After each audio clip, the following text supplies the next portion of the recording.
Hey all, Johnny Mullet here with another CB radio video. Today we are upgrading the antenna for my base station. No more dipoles, no more homemade antennas. I got my Christmas gift early, and instead of just getting a Antron or Solarcon 99 or your typical IMAX, I went ahead and got a really good antenna that got really good reviews. And I also got some coax here. This is that really good thick RG8. Good stuff there.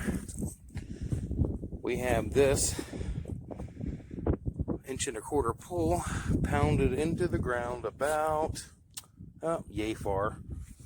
And then this other mast here that you see is going to drop into that pole there, which will put me up pretty good height, not including the antenna, because you guys haven't even seen that yet.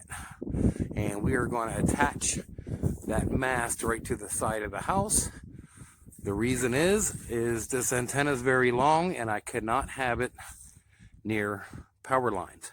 And the problem with the old setup where it was on the front of the house was if I had a bad windstorm, and the wind always comes from the west or the south, and my antenna come down, it would have came down on my power lines. So moving the antenna to the back side of the house, the wind, even if it happened to snap the antenna off, would not hit my power lines. So yeah, safety first, you got to have it safe. I'm also going to pound a piece of rebar into the ground here, or actually not rebar, I have copper tubing, solid copper pipe. And I'm going to pound that down into the ground there, and we are going to make a ground for the antenna. So I just got done assembling the antenna. Let's go take a look. So here we have the Sirio GPE 5/8 ground plane antenna. This is a base station antenna tunable from 26 to 29 megahertz. This antenna is very long. It just keeps going and going and going and going and going. And here's the very end of it. There's a set screw right there. There is the very top of the antenna. Now, according to the instructions to set it for whatever band or megahertz you're going to be on, you got to measure from here to here and then tighten it up with the set screw. After that is tight, I'm going to put the shrink tubing over it and melt it so it doesn't go anywhere, which, as you can already see, is done here at the connections. Now, these connections that they come with are not very watertight. That's why they're sealed up. This is a telescoping antenna. When it comes in the package, it's only yay long. And then all those pieces telescope out. And then they have these supposed waterproof brackets that you're supposed to put 2 screws into. The hardware that came with the kit's not the greatest. I got stainless steel hardware, and I think it'll be much better. And this is the biggest thing, is sealing up these joints. You get water, ice, rain down in to these joints in between the antenna, it will mess up your SWR ratings. So this baby's going to go up here in a little bit. The Sirio GPE 5/8 ground plane, the GPE 27. What a monster. 4-foot ground planes, 3 of them. So yeah, she's ready to go. Hopefully, if I have this tuned correctly, we can put this thing up once, check the SWR, pull it down, seal the top, and call it good. We'll see what happens. I don't know, it's kind of hard to see, but she's up there. The Sirio GPE 5/8 ground plane is up about 22 feet to the bottom, and the antenna is an additional 19.5 feet up there. And I got really lucky installing this antenna, because I went by the manual and I set that very end tuning tip to where it's recommended for wherever I'm going to be. And we put the antenna up once, and my SWR was a little, not high, but it was at 2. And it's not bad. It's very usable. And I'm like, oh, well, we got to drop it down, and we got to shrink that last piece of shrink tubing. And when we dropped it down, one of the radios got bent. One of those arms. It's hard to tell. You probably won't be able to tell, but about 2 inches broke off when I tried to straighten it out. So I unbolted the bottom part where the radios go. I cut that bent piece off and flushed it and straightened it out and put it back on. So I told my buddy Branton, I'm like, you know what, let's just get it up there. I'm done, whatever. Who cares what the SWRs are? So we got it up there. We got the RG8 coax ran. I got it underneath the siding of the house. So that's all good to go. And after setting it back up, I went back in and checked the meter, and unbelievable, my SWRs are flat. On channel 1, I checked the meter and the needle don't even move.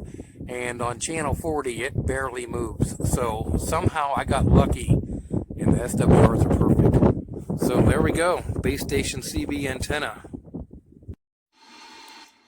So one thing I have to say about the 5/8 ground plane antenna is it's got really, really big ears. I can hear a lot more on my radio now than I could ever before with any homemade or ground plane or dipole antenna. So it's really good to have an actual good antenna, and it actually picks up a lot of traffic. It's skip is starting to roll in right now, so I do get a little bit of that. And right now you might be thinking, what the hell is this? Yeah, quick story. I got yet another radio. So let me show you something. When I got to Washington back to get the sideband repaired, the sideband was really off frequency. So what did I do? I found another sideband rig and hooked it up, and so I had 2 radios. I had the Washington as an AM radio, and then I had the realistic TRC 453 as my sideband rig. Let me show you that real quick. I have that antenna permanently mounted on the bus. I've had that antenna on the bus since I did the build, and the CB radio was one of the first things to go in that bus.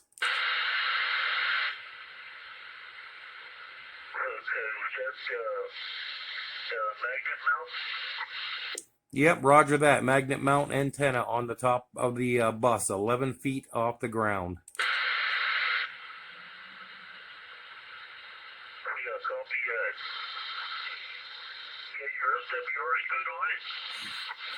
Yeah, the SWRs are very good on the bus. I just checked them a week ago, messing around with the radios, and SWRs was 1 on 1, and I think it was flat on 1, and it moved up to like 1.5 on 40, Roger.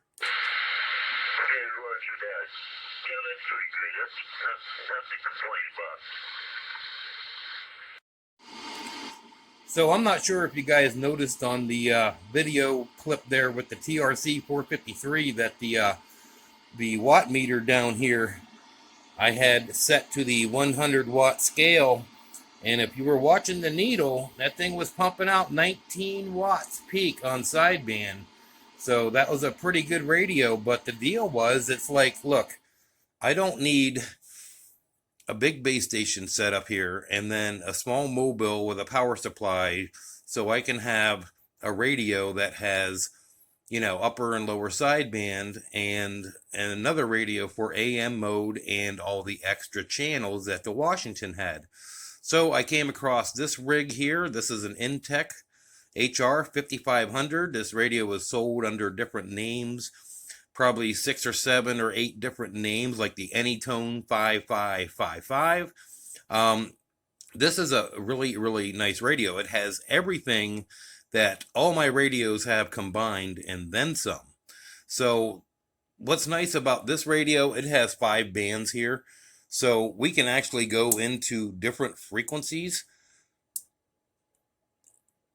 So this thing here covers more frequencies than the Washington with the extra channel set up. And it also has the modes here. We got the PA mode, AM mode, we got FM mode, which none of my radios have except for my mobile, upper and lower sideband. It's got a clarifier here. It's got all these little push buttons. It's pretty nice radio. It also has an echo tone, which I don't really care for. I mean, echo is kind of annoying, but it is what it is. The RF gain and RF power, so you can turn your power and adjust your power mode with the radio. So it's a really cool rig. It's nice to be able to make contacts with this antenna and radio setup, which is what I have done. I've made contacts to the Alaskan Highway, Sacramento, California, Fairbanks, Alaska. I also made contacts in Flagstaff, Arizona. And with my old rigs, I was able to make contacts also, but this one here, I'm having more luck with. And I think it's because of the power rating on this radio, which is a little higher than normal, but I'm cool with that. So, yeah, the radio thing, I mean, I tell you what, it's not easy. I mean, I said CB radio is a cheap, fun hobby, and don't get me wrong, it is. You can get a mobile unit, brand new, and a mobile antenna, and you can be on the air for under $100. And that even includes an SWR meter. I mean, hey, but once you start looking into a base station, that's when things change. That's when the money starts going up. So, yeah, CB radio is a cheap, fun hobby if you keep it mobile. Once you start going base station, it becomes more an obsession instead of a hobby, but it's a lot of fun, I tell you what. And what's really nice about this radio here, it's got controls right here on your microphone, so you can do your channel up and channel down, and it makes it really nice. So it's pretty cool. I'm having a lot of fun with it. I don't even want to discuss what I got involved in doing radio stuff, but this one radio here replaces all the radios I have. It's a good rig, so I think my CB base station radio setup is now complete. So I want to thank you all for watching, and we will see you next time. It's amazing how things have changed since cell phones. Yep, you got that right. CB radio, the original social network. That's right. That's what it was, too.